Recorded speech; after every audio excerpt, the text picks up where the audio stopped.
Hello, welcome to black horror Hindi channel. तो दोस्तों, कैसे हो आप सब? उम्मीद है कि आप सब बहुत अच्छे होंगे। दोस्तों, ये कहानी जो मैं आज आपको सुनाने वाली हूँ, ये मुझे एक वेबसाइट से मिली है। और ये कहानी एक ऐसे कबाड़ी वाले के बारे में है जो गांव-गांव घूमकर कबाड़ का सामान लिया करता था। और एक दिन उसके साथ होता है एक हादसा, जिसके बारे में आज हम आपको इस कहानी में बताएंगे। इस कबाड़ी वाले का नाम था हरिया और उम्र होगी उसकी कुछ यही 28 से 30 साल, और बात भी लगभग आज से 35 से 40 साल पुरानी है। हरिया कबाड़ी का काम करता था और उसके परिवार में उसकी बीवी लता और उसके 2 बच्चे थे। दुकान तो उसकी झोला ही था, मतलब दुकान उसका कोई नहीं था, केवल एक साइकिल थी जिस पर वो कबाड़ी का सामान लादे रहता था। वो तो केवल इस गांव से उस गांव जाकर पुराना सामान खरीदता था और उस सामान को शहर जाकर के बेच देता था, जिससे उसे कुछ पैसे मिल जाते थे और उसकी जीविका उससे चलती थी। वो समय ऐसा था कि जब ना तो बिजली की व्यवस्था थी और ना ही पक्के रास्तों की। इंसानों के द्वारा बनाई गई पगडंडियों से ही लोग आया जाया करते थे।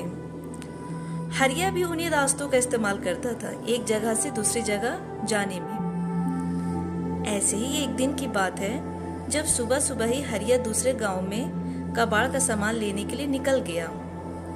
आज उसका दिन अच्छा था और उसको बहुत सारा कबाड़ी का सामान मिला, तो उसने सोचा कि चलो 1-2 गांव और घुमाते हैं तो थोड़ा और सामान मिल जाएगा। यही सब सोचकर वो दूसरे गांव भी चला गया। उसको वहां पे बहुत सारा कबाड़ का सामान मिला और ऐसा करते करते उसे शाम हो गई। अब वो सोचने लगा कि अरे, आज तो समय का पता ही नहीं चला, मुझे घर पहुंचने में पक्का देर रात होने वाली है। अगर आज मैं यहाँ रुक जाता हूँ तो घर पर सब मेरी चिंता करेंगे, इसलिए मुझे जल्द से जल्द निकल जाना चाहिए। और ये सब सोचकर वो अपने घर की ओर निकल गया।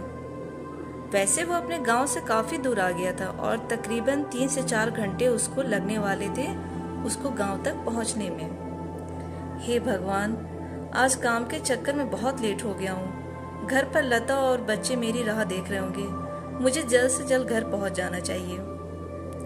उसके घर का रास्ता वैसे तो बहुत लंबा था, पर अगर वो जंगल वाले रास्ते से जाए तो वो जल्दी पहुंच जाएगा। यही सब सोचकर वो जंगल वाले रास्ते की ओर चला गया। रात के कुछ 10 बज रहे होंगे। उसे जंगल से थोड़ी दूर पर लालटेन और आग की रोशनियां दिखाई दे रही थी, तो उसे थोड़ा सा सुकून मिल रहा था। पर थोड़ा आगे जाने के बाद उसे वो रोशनियां आना भी बंद हो गईं।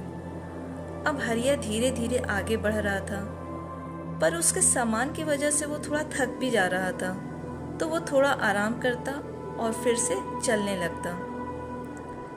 धीरे धीरे चलते चलते उसे जंगल में से एक अजीब सी आवाज आने लगी और उसको महसूस हो रहा था कि कोई तो है उस जंगल में उसके अलावा जो इस तरह की आवाजें कर रहा है। उसको एक गंदी सी बदबू भी आने लगी थी, तो उसने सोचा कि शायद ये बदबू खराब पानी की होगी जो यहाँ जमा हुआ होगा, और ये अजीब सी आवाज शायद इन सामानों से आ रही होगी। थोड़ा आगे जाने पर उसने फिर से महसूस किया कि पेड़ों पर कोई तो है, शायद ये ही कोई पक्षी हो। पर फिर उसने देखा कि वो जो कोई भी है वो एक पेड़ से कूदकर दूसरे पेड़ पे जा रहा था, और उस थोड़ी सी चांद की रोशनी में उसने देखा कि एक बड़े बालों वाली एक बूढ़ी औरत थी जो कि इधर से उधर कूद रही थी। ये देखकर हरिया डर गया, क्योंकि किसी भी बूढ़ी औरत का एक पेड़ से दूसरे पेड़ पर कूदना बिल्कुल भी आम बात नहीं थी। हो ना हो ये एक चुड़ैल है, और यही सोचकर हरिया के पसीने छूटने लगे। पर हरिया ने अपने डर पर काबू पाया और उसने सोचा कि तेज तेज गाड़ी चलाता हूँ और जल्दी यहाँ से निकलता हूँ ताकि इससे मेरी जान बचे। मैं तेजी से अपनी साइकिल चलाने लगा और बस इसी इंतजार में था कि कब घर पहुंचूं और इस डैन से मुझे छुटकारा मिले। अब मुझे वो डायन दिखाई नहीं दे रही थी और ना ही किसी पेड़ के हिलने की आवाज आ रही थी। मुझे लगा कि शायद वो सब मेरा भ्रम होगा, और मैं काफ़ी थक गया हूँ, तो मुझे ऐसा खाली एहसास हुआ होगा। अब मुझे थोड़ा आराम हुआ, पर मैंने एक बात पर गौर किया कि मेरी साइकिल पर जो पीछे भार लदा था वो काफ़ी भारी हो गया था। अजीब बात थी कि ऐसा कैसे हो सकता था। मतलब शायद मैं थक गया होऊंगा तो मुझे ऐसा लग रहा होगा। तो मैंने थोड़ा रुक गया और मैं आराम करने का सोचा। मैं आराम ही कर रहा था कि तभी मैंने अपने पीछे किसी की सांसों की आवाज़ सुनी। ऐसा लग रहा था जैसे वहाँ मेरे अलावा कोई और भी है। मुझे फिर से पसीने आने लगे और मैंने पीछे मुड़कर देखा तो वहाँ पर कोई नहीं था। मैं काफ़ी थक गया हूँ, मुझे टॉयलेट करके निकल जाना चाहिए। टॉयलेट करके जब मैं अपनी साइकिल तक जाने लगा तो मैंने देखा कि एक बूढ़ी और सफ़ेद बालों वाली ये वही चुड़ैल थी जो कुछ देर पहले पेड़ों पर कूद रही थी। उसे देखकर मेरी जीभ गले में ही अटक गई। वो चुड़ैल काफ़ी भयानक थी और उसका चेहरा बहुत ही बदसूरत और काला था। उसकी एक लंबी नाक थी और उसने काले रंग की शॉल ओढ़ रखी थी। वो मेरी ओर देखकर हंस रही थी और अपनी जीभ मेरी तरफ करके मुझे अपने पास बुला रही थी। ये देखकर मैं समझ गया कि ये मांस खाने वाली चुड़ैल है और ये आज मुझे खाने वाली है। मैंने उसके एक हाथ में बड़े गड़ासे को देखा और वो चुड़ैल उस गड़ासे को हवा में हिलाती ही उसके पास आने लगी। बस अब जितनी जान से हो सके मुझे भागना चाहिए, वरना ये चुड़ैल मुझे आज जिंदा खा जाएगी। यही सोचकर हरिया तेजी से अपने गांव की ओर भागने लगा और वो चुड़ैल भी उसके पीछे तेजी से भागने लगी। वो चुड़ैल उसके पीछे भागते भागते बहुत ही भयानक और विकराल रूप लेने लगी थी और भयानक आवाज भी निकालने लगी। पर हरिया भी जोर जोर से हनुमान जी का नाम लेते हुए भाग रहा था और बस गांव तक आ ही गया था तभी चुड़ैल ने एक जोर की चीख निकाली और कहा, रुक, मुझे बहुत भूख लगी है। और फिर वो चुड़ैल हवा में ही गायब हो गई। हरिया फिर भागता रहा और गांव के मंदिर में जाकर बेहोश हो गया। फिर अगले दिन जब उसको होश आया तब सभी ने उससे पूछा कि क्या हुआ हरिया, तेरी ऐसी हालत और तू यहाँ क्यों सो रहा है? देख, पूरी रात तेरी बीवी बच्चे कितनी चिंता में थे। चल अब बता तेरे साथ क्या हुआ था। फिर हरिया ने उन्हें पूरी बात बताई तो वो सब उससे बोले, अरे तेरा दिमाग खराब था क्या जो तू उस जंगल से गुजर कर आया? खैर तेरे भाग्य अच्छे हैं जो तू बच गया, शायद तुझे भगवान ने बचा लिया है। फिर हरिया उठा और उसने भगवान को धन्यवाद किया और अपनी बीवी से मिलकर वो कुछ गांव वालों के साथ उस जंगल में उस जगह चला गया जहां पर उसकी कबाड़ी का सामान लादने वाली साइकिल थी। उन लोगों ने वहां जाकर देखा कि उसकी साइकिल के 2 टुकड़े हो गए थे और कबाड़ी का सामान यहाँ वहां फैला हुआ था। ये उस चुड़ैल का ही काम था। हरिया तो उस दिन बच गया और फिर उसने गांठ बांध ली कि वो अब इस जंगल से कभी नहीं आएगा। तो ये जो दूसरी घटना है ये सच्ची और चौंका देने वाली घटना है जो 1950 में घटी थी। उत्तर प्रदेश के रानी बाजार गांव में एक राम प्रकाश तिवारी नाम का आदमी रहता था। उसकी 5 साल की लड़की थी। उसे कैंसर की बीमारी थी और उसकी कई जगह से इलाज कराने के बाद भी वो बच न सकी। रात के 1 बजे उसकी मौत हो गई थी। उसी रात को एक दूसरे गांव में मोहिनी नाम की एक औरत की ट्रक से टकराने की वजह से मौत हो गई थी। मृत के परिवार वाले लोगों ने उस औरत का दाह संस्कार कर दिया।